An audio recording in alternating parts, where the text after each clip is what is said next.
On July 25, 2000, the impossible happened.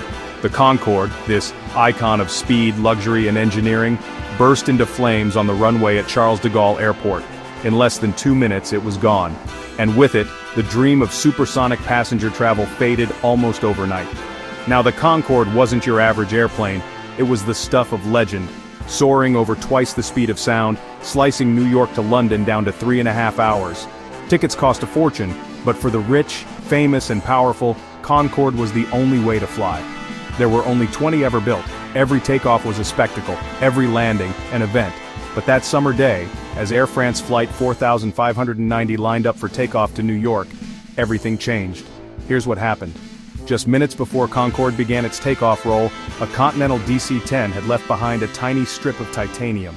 No one noticed. As the Concorde thundered down the runway, one of its tires hit that strip at incredible speed. The tire exploded, sending jagged fragments flying up into the left wing. One of those fragments tore a hole in a fuel tank. Jet fuel gushed out, instantly igniting. Within seconds, a wall of fire trailed the aircraft as it lifted off. Eyewitnesses said the flames were as long as the plane itself. The pilots fought to gain height, but with a failing engine and a heavy load of fuel, the Concorde couldn't climb. It veered, stalled, and crashed into a nearby hotel. There were no survivors, 113 lives gone. Investigators dug in and found a chain reaction of flaws. Concorde's tires, prone to bursting at high speeds. Its fuel tanks, unprotected from debris. All triggered by a metal strip, no bigger than a ruler, that shouldn't have been there. For over 20 years, Concorde had defied the odds.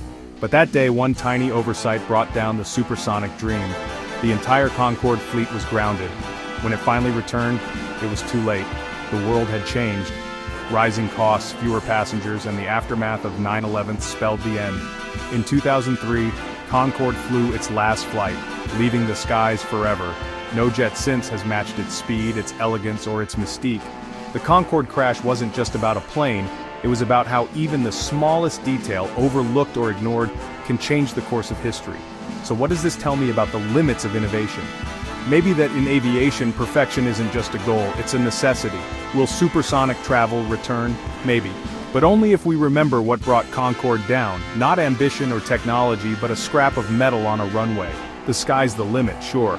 But even the fastest jet can be brought down by the smallest flaw. If you want more stories where ambition meets altitude, and sometimes tragedy, subscribe to AeroMysteries. And let me know, should the next video be about TWA Flight 800, Amelia Earhart's disappearance, or United Flight 93?